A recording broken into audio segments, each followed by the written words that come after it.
The scent of lemon polish and desperation clung to my skin as I scrubbed the marble floor of the Castello Hotel's presidential suite. My knees ached against the cold stone, my hands raw and pruned from hours submerged in chemical water. Outside the floor-to-ceiling windows, Manhattan glittered like scattered diamonds on black velvet, a world I could see but never touch. I was invisible here, 23 years old, anonymous in my gray uniform. Just another ghost who cleaned up after the wealthy and disappeared before they woke. That's what I told myself every morning when I rode the subway from my shoebox apartment in Queens. When I counted the tips that never quite covered my mother's medical bills, when I pretended this was temporary. It was nearly midnight. The late shift paid extra, and I needed every dollar. I didn't hear him enter. That should have been my first warning. One moment I was alone, humming softly to drown out my thoughts. The next, the air in the room changed, charged, heavy, like the atmosphere before lightning strikes. The scent hit me first. Expensive cologne, cedar, and something darker. Something that made my pulse quicken with instinctive fear. You missed a spot. The voice came from behind me, low and measured, carrying an accent I couldn't quite place. Italian, maybe, smoothed by years in America. I jerked upright so fast the bucket beside me sloshed, dirty water spreading across the pristine floor I'd just cleaned. He stood in the doorway of the bedroom, backlit by the soft glow from within. Even in silhouette, his power was tangible, tall, broad-shouldered, wearing a suit that probably cost more than my yearly salary. His dark hair was pushed back from his face, and as he stepped into the light, I caught my first clear look at him. Dangerous. That was the only word my brain could form. He wasn't conventionally handsome.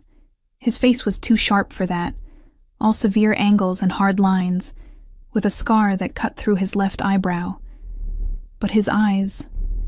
God, his eyes... Dark as midnight, they pinned me in place like a butterfly to a board, assessing, calculating. A man used to owning everything he looked at. "I'm so sorry, sir. I didn't realize anyone was in the suite." My voice came out shakier than I wanted. The system showed it as vacant. It is vacant. He moved further into the room, and I noticed two things simultaneously. The way he walked, fluid, predatory, each step purposeful, and the bulge of a holster beneath his suit jacket. I don't stay in hotels. I own them. My throat went dry. This was Alessandro Dante. It had to be. I'd heard the whispers among the other maids, seen his photo in the business section of discarded newspapers. Real estate mogul, they called him publicly. But everyone who worked nights knew the truth. The Dante family didn't make their fortune from legitimate business alone. "Mr. Dante, I apologize for the intrusion. I'll finish quickly and... What's your name?" He moved to the bar cart, pouring himself 2 fingers of amber liquid from a crystal decanter. His movements were elegant, controlled. Everything about him was controlled. "Emma. Emma Reeves, sir. Emma." He tasted my name like wine, rolling it on his tongue. "You work the late shift often?" "Yes, sir. I pick up extra hours when I can." "Why?" He turned to face me fully, leaning against the bar with casual grace. But there was nothing casual about the way he watched me. I felt dissected, examined, every secret laid bare under that dark gaze. "My mother is sick. The bills..." I stopped, flushing. Why was I telling him this? I should go. Stay. It wasn't a request. "Finish your work. I want to make a call." He pulled out his phone. No, phones plural. I watched him from the corner of my eye as I returned to cleaning, my movements stiff and self-conscious. He spoke in rapid Italian, his voice dropping to that dangerous quiet that somehow felt more threatening than shouting. I caught words here and there. Tradimento, bastardo, sangue. Betrayal. Bastard. Blood. I scrubbed faster. "You're nervous." His voice made me jump again. He'd moved without sound, and now stood only a few feet away. "Why?" "I'm not nervous, sir." "Don't lie to me, Emma." The way he said my name, intimate, possessive, sent a shiver down my spine. "Your hands are shaking." They were. I pressed them against my thighs, leaving wet prints on my uniform. It's late. I'm tired. He studied me for a long moment, then did something unexpected. He smiled. It transformed his face, made him look younger, almost human. Almost. You should go home. It's not safe for a woman like you to travel alone at this hour. I'll be fine. I take the subway every night. His expression darkened. The subway. He said it like I'd suggested swimming with sharks. What line? The 7 train to... I caught myself. I really should go, Mr. Dante. I'll have my driver take you. No, thank you, I'm fine. It wasn't a suggestion. He pulled out one of his phones, typed something quickly. Marco will be waiting downstairs in 5 minutes. He'll take you wherever you need to go. This was spiraling out of control. Men like Alessandro Dante didn't offer rides to maids. They didn't notice people like me at all. Unless... I have a boyfriend, I blurted out. The lie left my mouth before my brain could stop it. He's waiting for me. He walks me home every night, very protective. Big guy, actually. Used to box. Why was I still talking? Alessandro's expression shifted. Something dark and possessive flashing across his features, before that controlled mask slammed back into place. Does he? Yes. So thank you. But I really don't need a ride. He'd worry if I didn't show up at our usual meeting spot. The lie hung in the air between us, and I watched Alessandro's jaw tighten almost imperceptibly. He set his glass down on the marble counter with deliberate care, the soft clink somehow ominous. What's his name? This boyfriend of yours. My mind went blank. Jake. His name is Jake. Jake. Alessandro rolled the name around like it tasted bitter. And where does Jake work that he's available to walk you home at midnight? He's a... security guard. Night shift, like me. Convenient. His eyes never left mine. Tell me, Emma. Does Jake know how lucky he is? The question felt like a trap. Every instinct screamed at me to run, but my feet stayed rooted to the floor. I should really go. He'll worry. Of course. Alessandro stepped back, giving me space. But somehow the distance felt more threatening than his proximity. Don't let me keep you from Jake. I gathered my supplies with clumsy hands, hyper-aware of his gaze following my every movement. When I reached the door, I couldn't help glancing back. He stood by the window now, silhouetted against the glittering city, a king surveying his domain. Emma. His voice stopped me at the threshold. Be careful going home. The city is full of dangerous men. The way he said it, like a promise and a threat rolled into one, made my blood run cold. I practically ran to the service elevator, my heart hammering against my ribs. What had I done? Why had I lied? I didn't have a boyfriend. I barely had time to sleep, let alone date. But something about Alessandro Dante had triggered every prey instinct in my body, and the lie had seemed like armor, protection from whatever dark interest I'd seen kindle in those midnight eyes. The elevator descended, and I sagged against the wall, letting out a shaky breath. It was fine. He was a busy man. He'd forget about the awkward encounter with a maid within an hour. Men like him didn't remember people like me. I was wrong. I was so wrong. The next morning, I arrived at work to find my supervisor, Mrs. Chen, waiting by the staff entrance. Her expression was unreadable. Emma, there's been a change to your assignment. My stomach dropped. Did I do something wrong? No, dear. Actually, quite the opposite. She handed me a new keycard, fancier than my usual one. You've been personally requested for a long-term private contract. Presidential suite maintenance, exclusive assignment. The pay is... She named a figure that made my knees weak. Triple your current rate, plus benefits and a discretionary bonus. Medical coverage included. Medical coverage. For my mother. Who requested me? But I already knew. The keycard felt like lead in my hand. Mr. Dante himself. Congratulations, Emma. This kind of opportunity doesn't come along every day. Mrs. Chen smiled, oblivious to my dread. You start tonight. Report directly to the presidential suite at 10 p.m. And Emma, don't be late. Mr. Dante is very particular about punctuality. I stood frozen in the gray morning light, clutching the keycard that felt less like an opportunity and more like a golden cage closing around me. In the distance, I could hear the city waking, sirens, Horns, the subway rumbling beneath the street, and somewhere in a penthouse high above, I knew Alessandro Dante was thinking about me, about my lie, about the boyfriend who didn't exist. I'd tried to protect myself with a fiction. Instead, I'd caught the attention of a monster. And monsters, I was about to learn, don't like to share their toys. The presidential suite felt different when I knew he'd be there. I stood outside the door at exactly 10 p.m., my new keycard trembling in my grip, counting my heartbeats. Each one screamed at me to run. I didn't run. I couldn't afford to. The card beeped green. I pushed open the door. The suite was dim, lit only by the glow of the city through those massive windows and a single lamp in the corner. Alessandro sat in a leather armchair facing the door, a glass of whiskey in his hand, watching me with the patience of a predator at a watering hole. You're punctual. I like that. He gestured to the cleaning cart already positioned by the bathroom. Everything you need is there. Take your time. I'll be working. He opened a laptop, and for a moment I dared to hope this would be normal, that I could clean while he worked, and this strange tension would dissipate into routine. I was halfway through scrubbing the bathroom when his voice drifted through the open door. Tell me about Jake. My hand froze on the tile. Sir? Your boyfriend. Jake. He appeared in the doorway, leaning against the frame with casual elegance. In the soft light, he looked younger, maybe early 30s, but those eyes held centuries of darkness, the boxer who walks you home every night. I'm curious.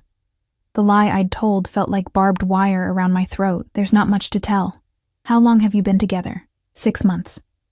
The number came out automatically, as lies do when you've committed to them. 6 months. He swirled his whiskey, ice clinking against crystal. And he lets you work nights? Alone? Cleaning hotel rooms for men like me? He trusts me. Trust. Alessandro laughed, but there was no humor in it. Do you trust him, Emma? Of course. Then why are you lying? The words hit like a slap. I stood, my knees protesting, backing against the sink. I'm not. Don't. He stepped into the bathroom, and suddenly the space felt microscopic. I've built an empire on knowing when people lie to me. Your tells are obvious, the way your left hand clenches when you say his name, the hesitation before you answer. The fact that your Facebook profile, yes, I looked, shows you single, with no photos of any Jake from here to eternity. Heat flooded my face. He'd looked me up, investigated me. You had no right. I have every right. He set his glass on the counter, the movement controlled despite the intensity radiating from him. You work for me now, Emma, exclusively. I vet everyone in my inner circle. I'm a maid, not your inner circle. You're in my private suite, alone with me. That makes you close enough. He tilted his head, studying me like I was a puzzle. So, tell me the truth. Why did you lie about having a boyfriend?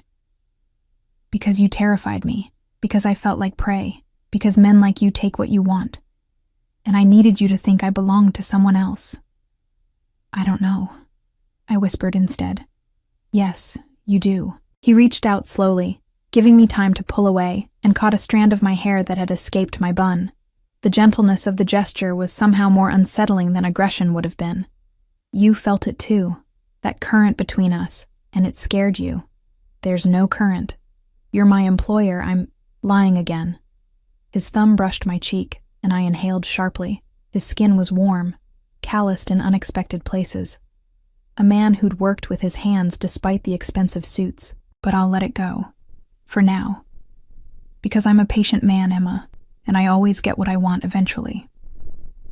What do you want? The question hung between us, dangerous and electric. Right now? His eyes dropped to my lips. I want you to finish your work. Then I want you to sit with me and have dinner. I can't. I have other rooms. You have this room. Only this room. I've arranged everything with Mrs. Chen. He stepped back, releasing me from whatever spell he'd woven. And before you argue about propriety or whatever excuse you're formulating, know that Marco and Luca are stationed outside this door at all times. You're perfectly safe. Safe from everyone except you, I thought. But I nodded, because what choice did I have? I needed this job, needed the money, needed the medical coverage that could save my mother's life. Alessandro returned to his laptop, and I finished cleaning with shaking hands. When I emerged from the bedroom, I found the dining table set for two. Real china, silver cutlery, covered dishes that smelled like heaven. I didn't know what you liked, he said, removing the covers to reveal an array of Italian dishes. So I ordered everything: pasta with truffle sauce, veal marsala, risotto that gleamed like pearls, caprese salad with tomatoes so red they looked jeweled, fresh bread, still warm, with olive oil for dipping. My stomach growled audibly, betraying me. Alessandro smiled. Sit. I sat because I was starving, because the food smelled incredible, because refusing felt more dangerous than accepting. He served me himself, piling my plate high, pouring wine I didn't drink. Eat, Emma. You're too thin. I'm fine. You're exhausted and malnourished. I can see it in your face, the shadows under your eyes. When did you last have a proper meal? I couldn't remember. This morning. Another lie. But eat now. Please. The picked up my surprised me, took a bite of the pasta, and nearly moaned. It was perfect. Creamy, rich, the truffle earthy and decadent. I hadn't tasted anything this good in years. Alessandro watched me eat with satisfaction that felt almost possessive. He barely touched his own food, seemingly content to observe me devouring mine. Tell me about your mother, he said finally. What's wrong with her? Stage 3 breast cancer. She needs treatments we can't afford, even with payment plans. The insurance I had through my other job barely covered anything before they dropped her for pre-existing conditions. The bitterness leaked through despite my attempt to stay neutral. That's why you work 3 jobs. 2 now, I guess, since this is exclusive. Emma. He leaned forward, elbows on the table, giving me his complete attention in a way that felt overwhelming. I'm going to make you an offer. My fork stopped halfway to my mouth. Mr. Dante? Alessandro. When we're alone, call me Alessandro. That's not appropriate. Nothing about this situation is appropriate. But here we are. He pulled out his phone, the black one, not the silver, and typed something. I'm going to pay for your mother's treatments. All of them. The best doctors, the best facilities. Whatever she needs. The room tilted. What? You heard me. Why? Suspicion flooded through the initial shock. What do you want in return? Your time, your company, your truth. He met my eyes steadily. I want you here. Every night. Not cleaning. I don't actually give a damn if this place is spotless. I want you to have dinner with me. Talk to me. Let me know you. You want to pay hundreds of thousands of dollars just to talk to me? Yes. That's insane. Perhaps. He smiled slightly. But I'm a man who knows what he wants, and I'm willing to pay for it. Consider it a courtship investment. Courtship? The word felt archaic, impossible. You don't even know me. I know enough. I know you're brave enough to work 3 jobs for someone you love. I know you're terrible at lying, but did it anyway because you felt threatened. I know you have fire underneath that exhaustion, and I want to see it burn. He paused. And I know you don't have a boyfriend named Jake. How can you be sure? Because if you did, I would have already found him and made it clear you're not available anymore. The casual menace in his tone should have terrified me. Instead, something darker stirred. A treacherous thrill at being wanted with such intensity. This is crazy, I whispered. Yes. Do you accept? I should have said no. Should have walked out, found another job, figured something else out. But my mother's face flashed through my mind. Gaunt, gray, fading a little more each day. The medical bills stacked on my kitchen counter. The collection calls I ignored because I had no answers. If I say yes, I started carefully. What exactly are the terms? Just dinner and conversation? For now, his eyes glittered with something predatory. I won't touch you unless you ask me to. You have my word. And if I want to leave? If I change my mind? Your mother's treatments continue regardless. I'm not a monster, Emma, despite what you might think. But I believe once you know me, you won't want to leave. The arrogance should have repulsed me. Instead, it fascinated me, this supreme confidence, this complete certainty that he could make me want him. 1 month, I heard myself say. Give me 1 month to decide if I want to continue this arrangement. 1 month. He extended his hand across the table. Do we have a deal? I looked at his hand, large, scarred across the knuckles. A hand that had built empires and probably destroyed enemies. A hand that could save my mother's life. I took it. His fingers closed around mine, warm and possessive. And something passed between us. A current, undeniable and dangerous. He lifted my hand to his lips, pressed a kiss to my knuckles that burned like a brand. Mine, he murmured against my skin. You're mine now, Emma. And God help me. A part of me thrilled at the claim. The black Mercedes arrived at my apartment building the next morning at 7 a.m. I stared at it from my window, coffee growing cold in my hands, watching Marco, Alessandro's driver, wait patiently by the rear door. My phone buzzed. A text from an unknown number. Your mother has an appointment at Sloan Kettering at 9 a.m. Dr. Patricia Chen, the best oncologist in New York. Marco will drive you both. Don't be late. My hands shook. He'd already started. Less than 12 hours after our deal, and he was already weaving his web around my life. Another text. And Emma? Wear something other than your uniform. I'm taking you to dinner tonight. Somewhere that requires a dress. I looked at my closet. A sad collection of thrift store finds and worn basics, nothing appropriate for wherever Alessandro Dante considered dinner. A third text, as if he could read my mind. Check your door. I opened it to find garment bags, 3 of them, hanging from my doorknob. Designer labels I'd only seen in magazines. Dresses that probably cost more than my monthly rent. A card tucked into the first bag. Choose whichever makes you feel beautiful. Though you could wear rags and still outshine every woman in New York. I should have been insulted, should have felt bought, owned, manipulated. Instead, I ran my fingers over the silk of a midnight blue dress and wondered what I'd just sold my soul for, and whether the price would be worth it. Sloan Kettering smelled like antiseptic and hope. I sat in the waiting room, my mother's frail hand in mine, trying to process the last 2 hours. The intake had been seamless, no questions about insurance, no forms asking how we'd pay. Just efficiency, respect, and the immediate attention that money apparently bought. Emma, sweetheart, how did you arrange this? My mother's voice was thin, worn down by months of pain.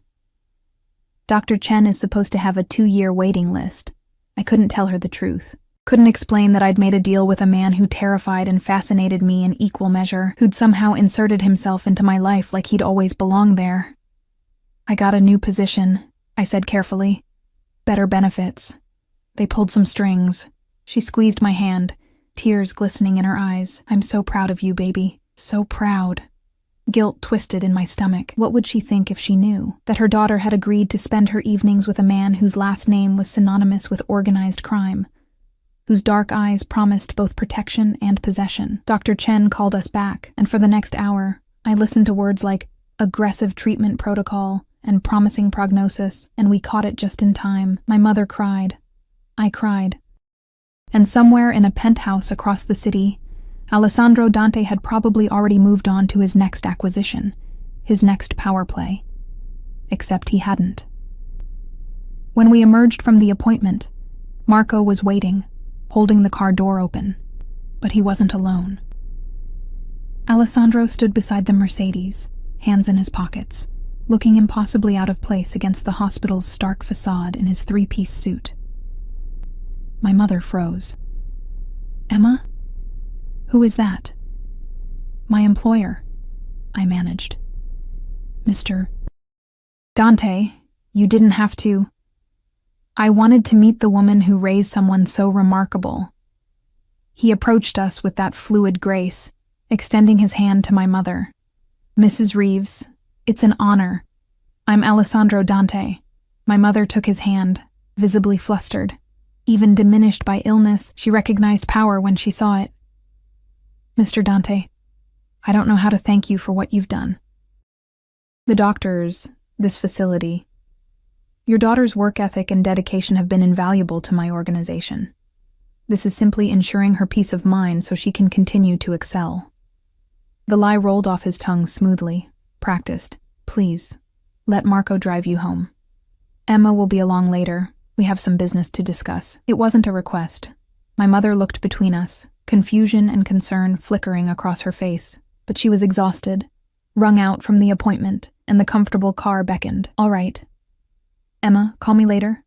I will, Mom. I promise. I watched Marco help her into the Mercedes, watched it pull away into traffic, and then I was alone with Alessandro on a busy Manhattan sidewalk, people flowing around us like water around stones. You didn't need to come here, I said quietly. I wanted to see you. He touched my elbow, guiding me toward a different car, a black Audi with tinted windows, another driver waiting, and I wanted to make sure the appointment went well. Why do you care? Because you care, and what affects you affects me now. He opened the door himself, waiting. Get in, Emma. We have several hours before dinner and there's something I need to show you. Every instinct screamed danger. But I slid into the leather interior anyway, and Alessandro settled beside me, close enough that I could feel his body heat, smell that cedar and darkness scent that seemed to cling to him. Where are we going? You'll see.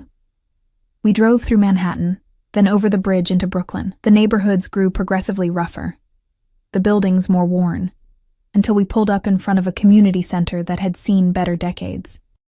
Alessandro's security detail materialized from another vehicle. 4 men, all built like walls, all watching the street with predatory awareness. This wasn't his world, I realized. This was enemy territory, or close enough to make him cautious. Stay close to me, he said softly, his hand finding the small of my back. Inside, the center buzzed with activity. Kids played basketball on a worn court. Teenagers clustered around computers in a study room. And in the back, I could see a food pantry where volunteers distributed groceries to a line of tired-looking families. I don't understand, I said. Why are we here? Because you think I'm a monster. Alessandro's voice was matter-of-fact. And you're not entirely wrong, but I'm not only that. A woman emerged from an office, 50-something, with kind eyes and graying hair pulled back in a practical bun. Her face lit up when she saw Alessandro. Alex, you didn't tell me you were coming today. She hugged him, unself-conscious. And I watched in fascination as Alessandro returned the embrace with genuine warmth. Sister Margaret, I wanted to bring someone to see the center. This is Emma Reeves. Emma, welcome, welcome.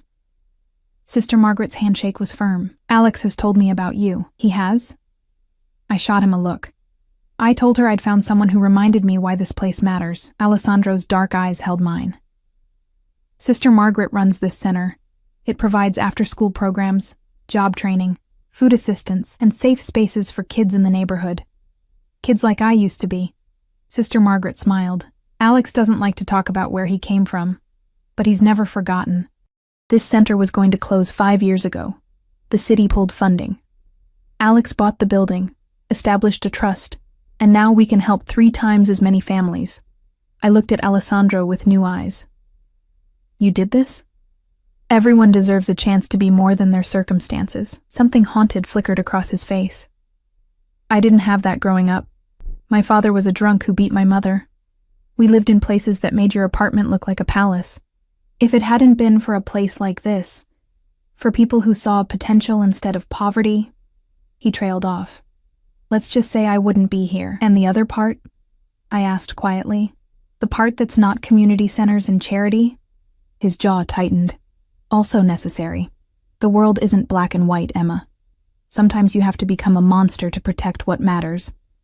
Sister Margaret tactfully excused herself, leaving us alone in the hallway. Through the window, I could see kids laughing, playing, safe. All because of the man standing beside me. The man whose business card probably should have read, Crime Lord, but who'd somehow found a way to balance darkness and light. You're trying to make me understand you, I said. I'm trying to make you see me. All of me. Not just the parts that scare you. He turned to face me fully, and in the harsh fluorescent light, he looked younger. Almost vulnerable. I'm not asking you to approve of everything I do, Emma. But I'm asking you to recognize that I'm more than one thing. We all are. Why does it matter what I think? Because... He stopped, something raw crossing his features, because when I saw you in that suite, on your knees, working yourself to death for someone you love, I saw echoes of my mother, of every woman who's had to break herself to survive, and I wanted to give you what no one gave her. A choice. A way out. A chance to breathe. And possess me in the process? Yes. No apology in his tone. I won't pretend I'm selfless. I want you, Emma. I've wanted you from the moment you looked at me with those frightened eyes and lied about having a boyfriend. But I want you to choose this. Choose me. Not because you're desperate, but because you want to. That's not a fair choice. You're paying for my mother's treatment. The treatment continues regardless. I told you that. He stepped closer, and my back hit the wall. But I'm hoping you'll stay anyway.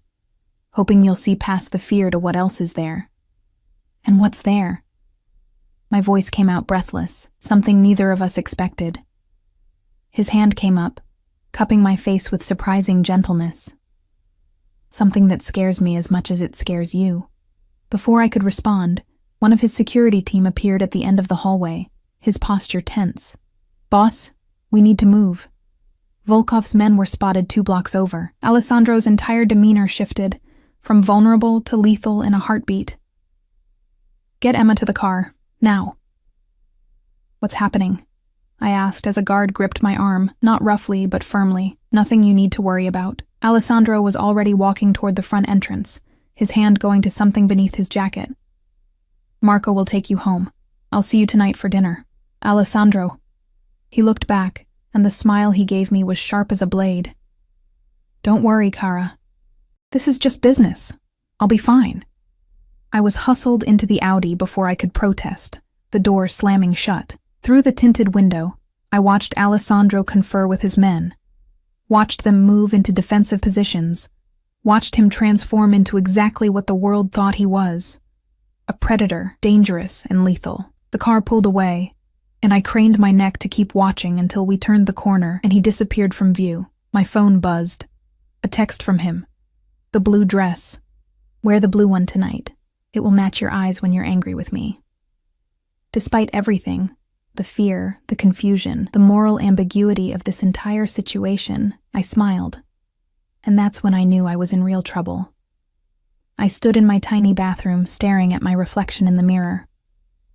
The blue dress fit like it had been made for me, which it probably had been, somehow, in the 12 hours since he'd delivered it.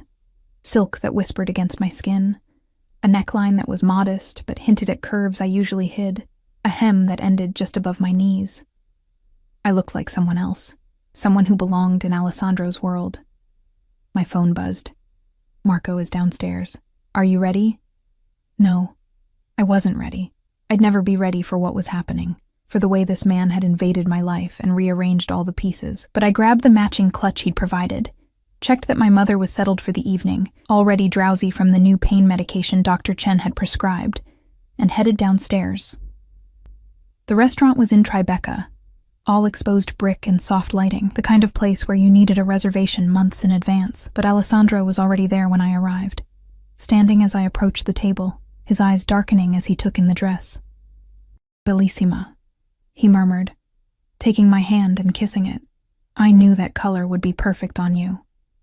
A waiter appeared immediately, pouring wine, reciting specials I didn't process. I was too aware of Alessandro across from me, of the way his gaze never left my face, of the intensity that seemed to crackle between us. Did everything go okay? I asked. Earlier, with the Volkov situation, his expression hardened briefly. Nothing for you to worry about. It's handled. You can't just do that. Drop hints about danger and then shut me out. Can't I?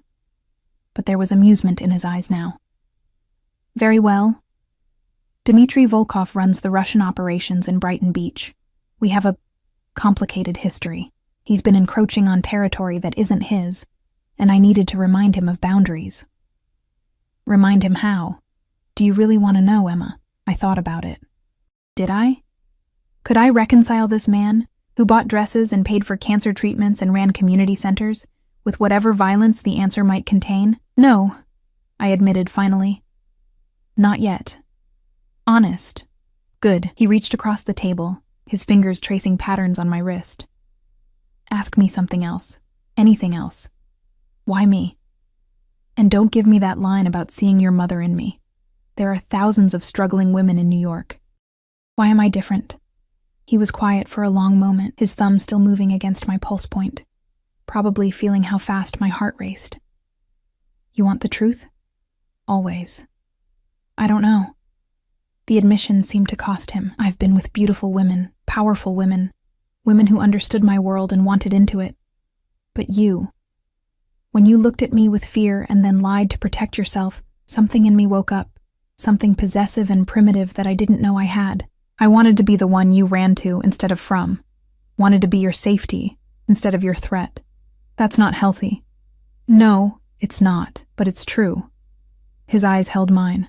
I'm not a good man, Emma, but I could be good for you, good to you, if you let me. The waiter returned with our food, breaking the spell. We ate, and Alessandro steered the conversation to safer topics: books, movies, my mother's prognosis. He was charming when he wanted to be, attentive, asking questions that suggested he genuinely cared about the answers. But underneath it all, that current hummed, that awareness, that sense that we were both standing at the edge of something vast and dangerous, trying to decide whether to jump. Dessert arrived. Tiramisu. Rich and perfect. Alessandro fed me a bite from his fork, and the intimacy of the gesture felt more shocking than a kiss. Come home with me tonight, he said quietly. My breath caught. Alessandro. Not for that. Not yet. His eyes were earnest. I just want you near me. Want to talk more, away from curious eyes. I promise I won't push. Won't touch you unless you ask. I don't think that's a good idea. Probably not. But come anyway. I should have said no. Should have maintained boundaries, kept distance, protected myself from whatever this was becoming. Instead, I heard myself whisper, okay. His smile was victorious and tender all at once, and as he helped me into my coat, his hand lingering at my waist, I wondered if I'd just made the best or worst decision of my life. Alessandro's penthouse occupied the entire top floor of a building in the financial district. The elevator required a fingerprint scan and a code, and when the doors opened directly into his living space, I understood why he needed that level of security. The place was a fortress disguised as luxury. Floor-to-ceiling windows offered a panoramic view of the city, but I noticed they were bulletproof, the glass too thick, the frames reinforced, cameras in every corner, discreet but visible if you knew to look. A state-of-the-art security panel by the elevator. And everywhere, that sense of controlled power that seemed to emanate from Alessandro himself. Your home is beautiful, I said, stepping onto marble floors that probably cost more than most houses. It's secure. He shrugged off his jacket, and I tried not to notice how the holster strapped across his chest made him look both dangerous and devastatingly attractive. Beauty is secondary to safety in my world. He caught me staring at the gun and smiled slightly. Does it bother you? Should it? Most women would find it alarming. Most women probably aren't standing in a crime lord's penthouse at midnight. The words came out sharper than I intended, exhaustion and wine making me reckless. Alessandro's expression shifted, something pleased and predatory. Say it again. What? Crime lord. You've been dancing around it all evening, calling me your employer, Mr. Dante. Anything but what I actually am. He moved closer, and I held my ground. I like hearing the truth from your lips. Fine. You're a criminal. You hurt people. You break laws. You're everything I should be running from. My heart hammered. Does that make you happy? Yes. He was close enough now that I had to tilt my head back to meet his eyes. Because you're still here, knowing exactly what I am, and you're still here. For my mother. Lie to yourself if you need to, Kara. But you're here because you want to be, because whatever this is between us terrifies and fascinates you in equal measure. His hand came up, fingers threading through my hair, because when I look at you, you feel seen in a way you never have before. He was right, and I hated it. Hated how he could read me so easily. How he'd somehow mapped all my vulnerabilities in just a few days. I should go home, I whispered, but I didn't move. You should. His thumb traced my lower lip. But you won't. Not yet. The tension stretched between us, taut as a wire. Then Alessandro stepped back, releasing me, and the loss of his proximity felt physical. Come. I want to show you something. He led me through the penthouse to a room I hadn't expected, a library, warm and lived in despite the luxury surrounding it. Books lined every wall, floor to ceiling, leather-bound and paperback mixed together without pretension. A fire crackled in the fireplace, and 2 oversized chairs sat angled toward it. This is where I spend most of my time when I'm home, Alessandro said, pouring 2 glasses of whiskey from a decanter on the side table. Everything else is for show, for meetings, for the version of myself I have to be. But this room is mine. I accepted the glass he offered, sinking into one of the chairs. The leather was buttery soft, worn in places from use. You read. Surprised? A little. I didn't picture you as someone who sits quietly with books. I'm full of contradictions, Emma. You'll learn that. He settled in the other chair, and for a moment, we just sat in comfortable silence, watching the flames dance. My mother taught me to read. She only made it through 6th grade herself, but she believed education was the way out. She'd bring home books from the library, and we'd read together every night. It was our escape from my father, from the violence, from poverty. What happened to her? I asked softly. His face went hard. My father killed her when I was 14, beat her to death in a drunken rage over dinner being cold. He took a long drink. I killed him 3 days later, made it look like a robbery gone wrong. The cops didn't look too hard. One less drunk abuser in the world, you know? The casual way he said it should have horrified me. Instead, I felt a surge of sympathy for the 14-year-old boy who'd had to become a killer to survive. I'm sorry, I said inadequately. Don't be. It made me what I am. After that, I had nothing to lose. Started running errands for the Dante family. They controlled this territory even then. I was smart, ruthless, and I learned fast. By the time I was 25, I'd eliminated everyone between me and the top. Took the name Dante legally. Made it mine. Built everything you see from blood and violence and sheer will. And the community center, Sister Margaret? My mother's dream. She used to say that if she ever got money, she'd open a place where kids could be safe, could learn, could become something better. His voice roughened. I couldn't give her that dream, but I could make it real in her memory. I set down my glass and moved to kneel in front of his chair, my hands on his knees. His eyes widened slightly at the contact. You're not a monster, Alessandro, I said firmly. Monsters don't mourn. They don't build community centers. They don't cry for their mothers. I haven't cried since the day I buried her. You don't have to cry to grieve. I squeezed his knees. And you don't have to be only one thing. You can be violent and gentle, criminal and charitable, dangerous and kind. He stared at me for a long moment. Something raw and vulnerable in his expression. Then his hands came up, framing my face, and he leaned down until our foreheads touched. You're going to destroy me, he whispered. Completely unmake everything I've built to protect myself. Or maybe I'll just let you be human again. He kissed me then. Not the claiming, possessive kiss I'd expected, but something tender and searching, like he was asking a question. I answered by rising up on my knees, my hands sliding into his hair, kissing him back with everything I'd been fighting since the moment we met.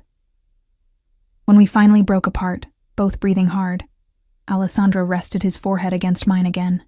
Stay tonight, he said. Sleep in my guest room, or in my bed. I don't care which. I just need to know you're here, safe, where I can protect you.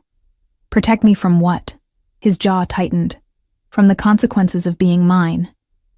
Because make no mistake, Emma, everyone in my world now knows you're important to me. That makes you a target. Fear spiked through me. What are you talking about? The Volkovs saw us together at the community center. By now, every family in New York knows Alessandro Dante has found someone he cares about. Someone he's vulnerable for. He stood, pulling me to my feet. I have security on your mother's hospital, on your apartment building, on every route between here and there, but the safest place for you is here, with me. You can't just decide that. I have a life that puts you on subway platforms at midnight, walking through neighborhoods where my enemies could snatch you up without anyone noticing. His hands gripped my shoulders. I won't let that happen. I won't lose someone else He stopped abruptly. Someone else you what? My heart pounded. Care about. But his eyes said more. Said things neither of us was ready to voice. Before I could respond, his phone buzzed. The black one. Alessandro's expression went cold as he read the message. What is it? Nothing. Business. But his thumb was already flying over the screen, typing rapid-fire messages. Alessandro. Luca will show you to the guest room. Get some rest. We'll talk in the morning. He was already moving toward his office, the wall slamming back up between us. Don't shut me out. Not after everything you just told me. He paused at the doorway, his back to me. There's a difference between sharing my past and dragging you into my present. The past can't hurt you, the present. He looked back, and his eyes were haunted. Stay in the guest room, Emma. Lock the door. And no matter what you hear tonight, don't come out until I come for you in the morning. Then he was gone, and Luca appeared as if summoned, his expression carefully neutral, as he led me down a hallway to a bedroom that was bigger than my entire apartment. Is he in danger? I asked Luca. The man's face remained impassive. Mr. Dante is always in some form of danger, Miss Reeves. It's the nature of his position. But he's also the most dangerous man in this city when he needs to be. He'll be fine. He left me alone with that reassurance, which wasn't reassuring at all. I should have been exhausted. Instead, I lay in the king-sized bed, wearing one of Alessandro's t-shirts that I'd found in the bathroom, staring at the ceiling and listening to the muffled sounds filtering through the walls. Voices. Movement. At one point, something that might have been a gunshot, though it was hard to tell through the soundproofing. Around 3 a.m. I heard shouting in Italian, Alessandro's voice raised in fury. Then silence, heavy and ominous. I waited, hands fisted in the sheets, fighting the urge to go to him. When my door finally opened, I sat up with a gasp. Alessandro stood silhouetted in the doorway, and even in the darkness, I could see the tension in his frame. Are you hurt? I asked. No. He stepped inside, closing the door behind him. But Can I just sit with you? I won't touch you. I just need to be near something good right now. I pulled back the covers in answer. He sat on the edge of the bed, still fully dressed, his head dropping into his hands. In the moonlight filtering through the curtains, I could see his knuckles were split and bleeding. What happened? I reached for his hands, examining the damage. Someone betrayed me. Someone close. I had to make an example. His voice was hollow. I had to do things that would make you sick if you knew the details. Hey. I forced him to look at me. I'm not going to pretend to understand your world or the choices you have to make, but I'm also not going to judge you for surviving in it. You should. You should be disgusted. I'm not. I pulled him down beside me, and after a moment's hesitation, he lay back against the pillows, rigid with tension. Tell me about your mother. Tell me something happy. He was quiet so long I thought he wouldn't answer. Then softly, she used to sing while she cooked. Old Italian songs her grandmother taught her. Her voice wasn't particularly good, but it filled our tiny apartment with something beautiful. Something that made the cracks in the walls and the roaches and the violence seem bearable. What was her name? Lucia. It means light. His voice cracked slightly. She was my light. And when she died, everything went dark. Until. He turned his head to look at me, and in his eyes, I saw everything he wasn't saying. Until a woman in a gray uniform looked at me with fear and lied about having a boyfriend, and something in me started to feel alive again. My breath caught. Alessandro, I know it's too fast. I know you barely know me. I know I have no right to feel this way. His hand found mine in the darkness, lacing our fingers together. But I'm falling for you, Emma, have been since that first night, and it terrifies me more than any enemy ever could. I should have pulled away, should have maintained distance, should have remembered all the reasons this was impossible. Instead, I shifted closer, resting my head on his shoulder. I'm scared too. Of me. of this, of how much I don't want to leave, of how right it feels to be here with you. Despite everything logic tells me, I felt his arm come around me, holding me close. I've known you 3 days, Alessandro. 3 days. This is insane. Yes. He pressed a kiss to my hair, but sometimes the most profound things happen in an instant. Recognition, connection. Knowing that your life just divided into before and after this moment. We lay there in the darkness, neither of us sleeping, both of us clinging to something we couldn't name, but couldn't deny. Outside, the city hummed with life, unaware that in this penthouse fortress, a crime lord and a maid were rewriting all the rules about who they were supposed to be. Around dawn, I felt Alessandro relax into sleep, his breathing evening out, his grip on me loosening slightly. I stayed awake, watching the sky lighten, feeling the steady beat of his heart against my cheek. And I knew, with absolute certainty, that I was in love with him. It was too soon, too fast, too impossible, and completely, irrevocably true. When Alessandro woke an hour later, his eyes finding mine immediately, I saw the same realization reflected there. That terrifying, exhilarating knowledge that something had shifted between us in the night, that we'd crossed a line there was no uncrossing. Emma, he started. I kissed him, stopping the words, stopping the fear, stopping everything but this moment. He responded immediately, rolling to pin me beneath him, his weight grounding and perfect. The kiss deepened, turning desperate, months of loneliness and years of emptiness pouring between us. When we finally broke apart, both breathing hard, Alessandro's forehead dropped to mine. "Tell me this is real," he whispered. "Tell me I'm not imagining this." "It's real." I traced his face, the scar through his eyebrow, the sharp line of his jaw, the lips that could command empires and kiss with devastating tenderness. "I don't understand it, but it's real. I need you to understand something." His eyes held mine, intense and unwavering. "If you choose this, choose me. My world will become your world. My enemies will become your enemies. I'll protect you with everything I have, but I can't promise you'll always be safe. I can only promise I'll die before I let anyone hurt you. That's not reassuring. It's not meant to be. It's meant to be honest." He cupped my face in his scarred hands. "I'm giving you one more chance to walk away, Emma.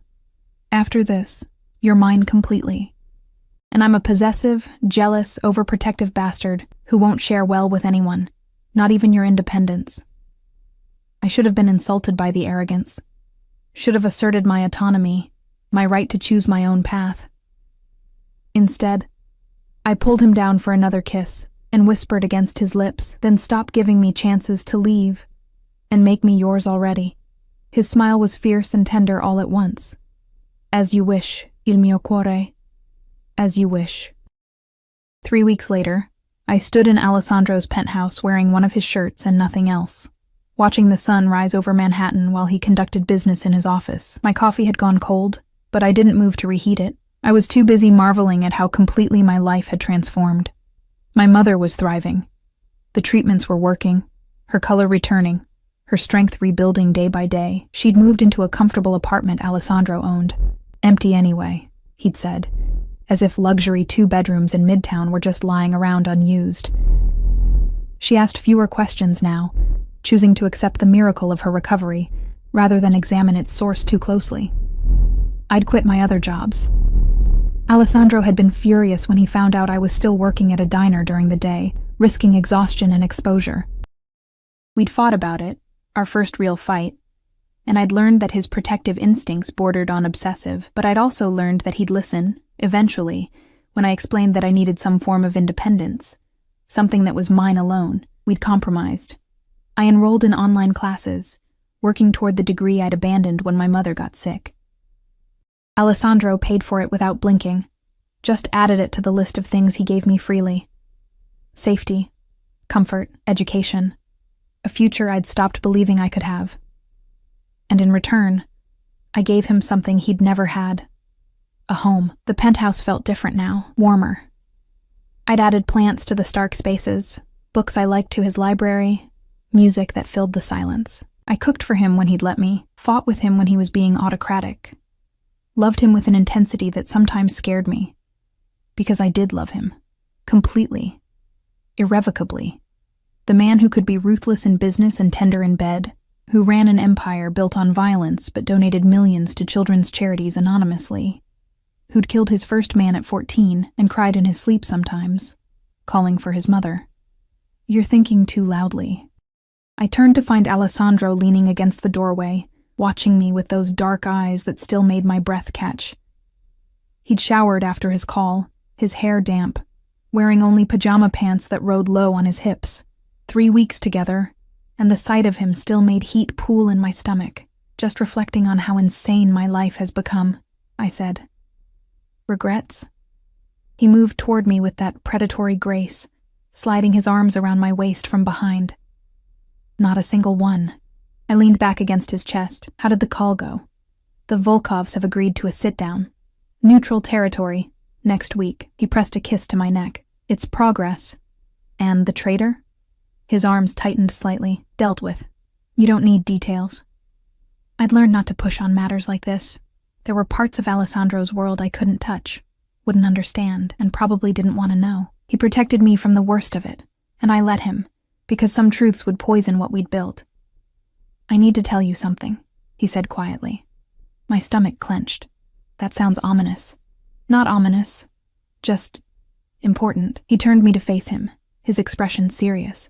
I've been thinking about the future, our future. Alessandro, let me finish. His hands framed my face. I know we haven't been together long. I know by conventional standards this is too fast, too intense, too everything. But I've never been conventional, and neither is what we have. He reached into his pocket and pulled out a small velvet box. My heart stopped. I'm not proposing, he said quickly, seeing my expression. Not yet. I know you'd say no, that you'd need more time, more certainty, and I respect that. He opened the box to reveal a ring, white gold with a single sapphire, elegant and understated. But I want you to have this. It's a promise, a claim, a statement to my world that you're under my protection, that you belong to me as much as I belong to you. Alessandro. Tears burned my eyes. You don't have to wear it if you don't want to. I won't pressure you, but I need you to know that I'm in this completely, that I see a future with you, marriage, children if you want them, growing old together. His voice roughened. I see forever, Emma. And it terrifies and exhilarates me in equal measure. I looked at the ring, then at the man offering it, this beautiful, damaged, dangerous man who'd somehow become my everything in 3 short weeks. Put it on me, I whispered. His hand shook slightly as he slid the ring onto my finger. It fit perfectly, the sapphire catching the morning light. It's not an engagement ring, he said again. It's a promise that one day when you're ready, I'll ask you properly. On my knees, with the ring you deserve, in front of everyone who matters. But until then, I kissed him, stopping the words, pouring everything I felt into the contact. When we broke apart, both breathing hard, I touched his face gently. I love you, I said, the first time I'd said it aloud, though I'd shown it in 1,000 small ways. I love you, Alessandro Dante, with all your contradictions and complications. I love your darkness and your light. I love who you are and who you're trying to become. He closed his eyes, and when he opened them again, they were suspiciously bright. Say it again. I love you. Again. I love you. I love you. I love you. I peppered his face with kisses between each declaration. I'll say it as many times as you need to hear it. Forever wouldn't be enough. He lifted me effortlessly, my legs wrapping around his waist. I love you, il mio cuore. My heart. My light. My reason for wanting to be better than I am. He carried me to the bedroom, and we spent the morning proving our promises in the oldest way possible, with touch and whispers and the kind of intimacy that went beyond physical. Later, wrapped in sheets with Alessandro's arm around me, I watched him sleep. The hard lines of his face had softened, making him look younger, almost peaceful. I traced the scars on his chest, each one a story, A battle, a piece of the man I loved. My phone buzzed on the nightstand, a text from my mother. The doctor says I'm in remission. Emma, I'm in remission. Come celebrate with me. I pressed a hand to my mouth, tears streaming down my face. Alessandro stirred, immediately alert. What's wrong? Nothing's wrong. I showed him the message. Everything's right. Everything's so perfectly, impossibly right. He pulled me close, kissing my tears away. She's going to be okay. Because of you. All of this is because of you. No, Kara. This is because of us. Because you were brave enough to take a chance on a monster who wanted to be a man again. We visited my mother that afternoon, and her joy was infectious. She looked better than I'd seen her in years. Color in her cheeks, light in her eyes, the specter of death finally retreating. She noticed the ring immediately. Emma? She caught my hand, examining the sapphire. Is this a promise? Alessandro said before I could answer. That I intend to love your daughter for the rest of my life, with your permission. My mother looked between us, her eyes shrewd despite her illness. You're not what I would have chosen for her. I know. You're dangerous. Your world is violent. Yes. But you love her. It wasn't a question. More than my own life. She studied him for a long moment, then nodded slowly. Then you have my blessing. But Alessandro Dante, if you ever hurt my daughter, I don't care how powerful you are. I will find a way to make you pay. He smiled. Genuine. Respectful. I wouldn't expect anything less, Mrs. Reeves. And I give you my word. I'll protect her, cherish her, and love her until my last breath. See that you do. But she was smiling now too, reaching out to squeeze his hand. Welcome to the family. The Volkov meeting happened on a Wednesday. Alessandro tried to leave me behind, but I'd insisted on coming, at least to wait in the car. He'd fought about it, his protective instincts clashing with my refusal to be sheltered completely. You can't keep me in a bubble, I'd argued. I need to understand your world if I'm going to be part of it. Understanding and exposure are different things. Then let me observe from a distance. Let me see what you deal with so I can support you better. He'd finally agreed, with conditions. I stayed in the armored Mercedes, surrounded by guards, several blocks from the actual meeting. If anything went wrong, Marco had orders to get me to safety immediately. I watched Alessandro walk into the restaurant, flanked by Luca and 3 other men. He'd dressed for war, all black, his bearing radiating lethal authority. This was the Alessandro Dante the world feared, the crime lord who ruled New York's underworld with an iron fist, and he was mine. The meeting lasted 2 hours. I read, checked my phone, tried not to imagine worst-case scenarios. Marco and the other guards remained vigilant, scanning the street constantly. When Alessandro finally emerged, I searched his face for clues. He looked tired but satisfied, and when he slid into the car beside me, he pulled me immediately into his arms. It's done, he said. We have a truce. Territory lines redrawn, agreements on mutual non-interference. That's good, right? That's survival. In my world, peace is always temporary, but it's something. He pressed a kiss to my temple. Thank you for being here, for waiting. It helps, knowing you're near. Always, I promised. Wherever you need me to be. 6 months later, I stood in front of a mirror in the bedroom of Alessandro's, our penthouse, staring at my reflection in disbelief. The pregnancy test in my hand showed 2 pink lines. We'd been careful, mostly. But there'd been that weekend in the Hamptons, and the night after he'd closed the deal with the Volkovs, and a dozen other times when passion had overridden caution. And now? Emma? Alessandro's voice came from the other room. I'm home early. Are you hungry? I opened the bathroom door, still holding the test. He took one look at my face, at what I held, and froze. Is that positive? My voice shook. I'm pregnant, Alessandro. For a moment, he didn't move. Then he crossed the room in 3 strides, dropping to his knees in front of me, his hands on my still flat stomach. Dio mio, he breathed. A baby, our baby. Are you happy? I asked, suddenly uncertain. We never really talked about happy. He looked up at me, and his eyes were wet. Emma, I'm terrified and overwhelmed, and more grateful than I've ever been in my life. You're giving me a family, a real family, something I never thought I'd have. So, we're doing this? We're doing everything. He stood, lifting me into his arms.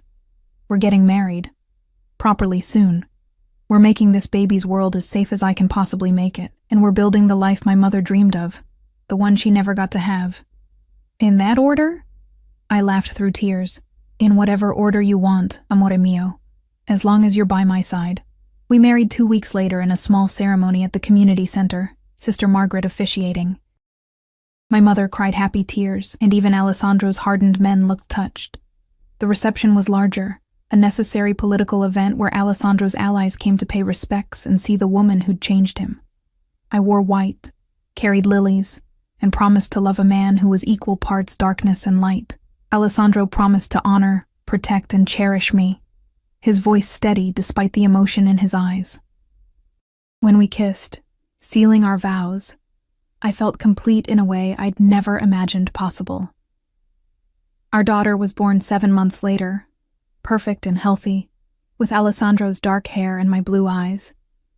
We named her Lucia, after the grandmother she'd never meet, and watching Alessandro hold her for the first time, this man who'd killed without hesitation, cradling our child with infinite tenderness, I understood that love could transform anyone, even monsters, especially monsters who wanted to be men again. Years passed. We had 2 more children, a son named Marco, after the driver who'd protected me from the beginning, and another daughter we called Sophia. The penthouse filled with toys and laughter, with birthday parties and homework sessions, with all the ordinary chaos of family life. Alessandro's empire continued, but he'd shifted focus. More legitimate businesses, less violence, using his power to protect rather than destroy.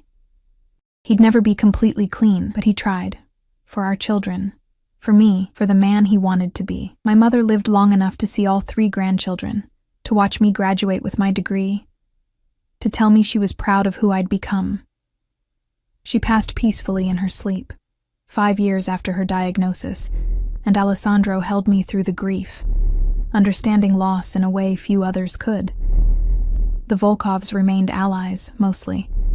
The other families gave us respect and distance, and slowly, Alessandro built something resembling legitimacy.